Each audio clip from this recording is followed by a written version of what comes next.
Hi అండి, welcome to Swapnapatal culture things. ఈరోజు ఈ వీడియోలో అయితే మా ఇందిరమ్మ ఇల్లును అయితే చూపించబోతున్నాను. ఇందిరమ్మ ఇల్లు అనేది ఇప్పటిది కదండి, 2006లో ఆంధ్రప్రదేశ్ ముఖ్యమంత్రి వైఎస్ రాజశేఖర రెడ్డి గారు ఉన్నప్పుడు వాళ్ళు ప్రారంభించిన ఇందిరమ్మ ఇల్లు పథకంలో మాకైతే ఇందిరమ్మ ఇల్లు అనేది శాంక్షన్ అయితే అయింది. అప్పుడు కట్టిన ఇల్లు అండి మాది. కడుతున్న ఇందిరమ్మ ఇళ్ళకైతే ప్రభుత్వం అయితే 5 లక్షల రూపాయలు అయితే ఆర్థిక సహాయం చేస్తుంది. బట్ మేము కట్టుకున్నప్పుడైతే ప్రభుత్వం అనేది ఒక 30,000 మాత్రమే పే చేసింది. అప్పటిదానికి ఇప్పటిదానికి చాలా డిఫరెన్స్ అని ఉంది. అప్పుడు 30,000 పే చేసి ఇప్పుడు 5 lakhs అనే పే చేస్తుంది.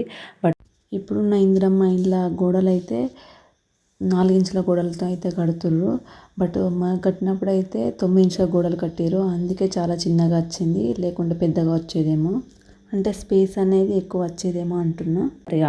అప్పుడు సుమారు 400 చదరపు అడుగుల్లోనే ఇల్లు కట్టుకోవాలనే లిమిట్ అనేది ఉండేది. బట్ ఇప్పుడు 600 చదరపు అడుగుల్లోనే ఇల్లు కట్టుకోవాలనే సిఫారసు చేసింది. 2006లో వచ్చిన మా ఇందిరమ్మ ఇల్లుకైతే 3 rooms అయితే వచ్చినాయి. ఒకటి కిచెన్, ఒకటి బెడ్రూమ్, ఒకటి హాలు. 400 చదరపు అడుగుల్లోనైతే ఇల్లు అయితే కన్స్ట్రక్షన్ చేసారు. మా ఇల్లుకైతే డోర్స్ అనేవి ఒక 6 అనేది తీసుకున్నాం. అందుకే ఇల్లు కొంచెం పెద్దగా ఉన్నట్టు అనిపిస్తుంది, ఎందుకంటే ఫ్యూచర్లో ఏమైనా యూస్ఫుల్ ఉంటుందని అప్పుడు డోర్స్ అనేవి ఎక్కువ పెట్టించారు. 400 చదరపు అడుగులు అంటే ఇల్లు అనేది చాలా చిన్నగా వస్తుంది. ప్రజెంట్ అయితే అమ్మ నాన్న ఇద్దరే ఉంటారు కాబట్టి వీళ్ళకి సరిపోతుంది. బట్ మా ఫ్యామిలీ మొత్తం వచ్చిందనుకో అడ్జస్ట్ అవ్వడం చాలా కష్టమవుతుంది. బట్ మాకు ఇంకొక హౌస్ ఉంది కాబట్టి మాకు చాలా ప్రాబ్లం ఏమి అనిపించేది. బయట లివింగ్ ప్లేస్ కూడా బాగానే ఉంది కాబట్టి మాకు ఏం ప్రాబ్లం అనేది ఉండదు. ఎప్పుడు పెద్ద ఫ్యామిలీ లివింగ్ చేయాలంటే చాలా కష్టంగా ఉంటుంది, అడ్జస్ట్ కావాలి. మా ఇల్లు కడుతున్నప్పుడు అయితే బిల్డర్స్ అనేవాళ్ళు ఎక్కువ లేకుండే. మా ఊళ్ళో ఉన్న వాళ్ళే కాంట్రాక్ట్ తీసుకుని అయితే ఇల్లు అయితే కట్టారు. వాళ్ళకు వచ్చిన స్టైల్లోనైతే ఇల్లు అయితే కట్టారు, పర్ఫెక్ట్గా కట్టలేరు అన్నట్టు. మా నాన్న కూడా ఇక్కడ లేకుండే, ఫారెన్లో ఉండే. మేము చిన్నపిల్లలం, మాకేం తెలియదు. బట్ మా అమ్మ ఒక్కొక్కతే హ్యాండిల్ చేసుకుని అయితే ఇల్లు అయితే కట్టిపించింది ఫైనల్గా. బట్ ఇప్పుడైతే సిచ్యువేషన్లో అయితే కట్టలేము.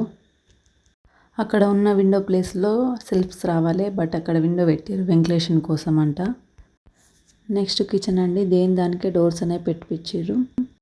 అప్పుడు వచ్చిన ఇందిరమ్మ ఇళ్ళలో అయితే కిచెన్ అనేది స్పేస్ ప్లానింగ్తోనైతే కట్టారు. కొంచెం స్పేస్ అనేది ఎక్కువనే ఉంటుంది. కిచెన్లో ఒక డోర్ అనేది ఎక్స్ట్రా వస్తుంది, ఎందుకంటే ఇక్కడ సెల్ఫ్స్ రావాలి లేదా విండో రావాలి. బట్ ఇక్కడ డోర్ అనేది పెట్టారు. సెల్ఫ్స్ ఉన్నాయి కానీ కొంచెం షార్ట్ చేసారు అన్నట్టు, అవే పెద్దగా వచ్చేటి అన్న డోర్ లేకుంటే. కొంచెం వచ్చి ఉంటే ఇంకొంచెం మంచిగా సామాన్ పెట్టుకోవడానికి ఈజీగా ఉండేది. ఇంట్లో ఉండేది ఇద్దరే కాబట్టి సామాన్ ఎక్కువ యూజ్ చేయరు. ఎప్పుడో పండగలు అప్పుడు యూజ్ చేస్తారు కాబట్టి ఆయన పైన పెట్టేస్తారు అన్నట్టు. అన్ని రూముల్లో అయితే సజ్జలు అయితే పోసారు. అప్పుడు పోసారు కానీ ఇప్పుడైతే యూజ్ అవుతున్నాయి అన్ని సామాన్ పెట్టుకోవడానికి అయితే. నెక్స్ట్ ఇంకొక రూము, నెక్స్ట్ పూజ రూమ్ అనేది మిస్ అయింది కదా. పూజ రూమ్ కంటూ మేము ఏది స్పెషల్గా తీసుకోలేదు, ఎందుకంటే మాకు ఇంకో హౌస్ ఉంది కాబట్టి అందులో మల్లన్న దేవుడు, ఎల్లమ్మ తల్లిని పెట్టుకున్నాము. జస్ట్ నార్మల్గా ఉండే సాయిబాబా, శివునికి సంబంధించిన అయితే ఈ కట్టల లోపల పెట్టేసుకున్నామంటే సెల్ఫ్స్లలో. మిగతా సామాన్ ఏమైనా ఉంటే అయితే మేము కిందనే పెట్టేసుకున్నాం. బట్ మా పిల్లలు వచ్చారు కాబట్టి అన్ని చదువుతారని పైన పెట్టేస్తుంది. ఇదండి 2006లో రాజశేఖర్ రెడ్డి గారి ప్రభుత్వం శాంక్షన్ చేసిన ఇందిరమ్మ ఇల్లు. అప్పుడైతే ఒక 2,50,000 అయితే హౌస్ అయితే కంప్లీట్ అయ్యింది. అంటే రిమైనింగ్ కొంచెం వర్క్ అనేది మాది పెండింగ్లో ఉంది. అప్పుడు కొంచెం మా నాన్న లేకపోవడం వల్ల కొంచెం ఇబ్బంది అయ్యి వర్క్ అనేది స్టాప్ చేసారు, అది పెండింగ్లోనే ఉండిపోయింది. బిల్డింగ్ పైన సైడ్స్కి వాల్స్ అనేవి కట్టలేదు అన్నట్టు. చాలాసార్లు అనుకున్నారు కట్టిపిద్దామని, బట్ దానికి అయితే కరెక్ట్ టైం అయితే వస్తలేదు. ఫ్యూచర్లో అది కూడా కంప్లీట్ కావాలని అనుకుంటున్నా. బట్ ఇప్పుడున్న సిచ్యువేషన్లో ఈ ఇందిరమ్మ ఇల్లు కట్టాలంటే 20 to 25 lakhs వరకు కంపల్సరీ కావాలి.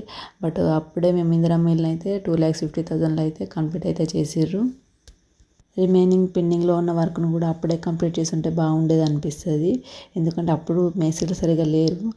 అందుకే అనిపిస్తుంది కరెక్ట్ కాంట్రాక్ట్కి అయితే ఇచ్చి మనం హౌస్ అనే కన్స్ట్రక్షన్ చేసుకోవాలి, మనకు నచ్చినట్టు అనిపిస్తుంది. ఇల్లు ఒకటేసారి కట్టుకుంటాం కదా, మీరు కూడా మంచి ప్లాన్ చేసుకొని అయితే ఇల్లునైతే కట్టుకోండి. ఇదండి మా ఇందిరమ్మ ఇల్లు. మీకు నచ్చినట్టయితే లైక్ చేయండి, షేర్ చేయండి, సబ్స్క్రైబ్ చేయండి. Thank you everyone, thank you for supporting.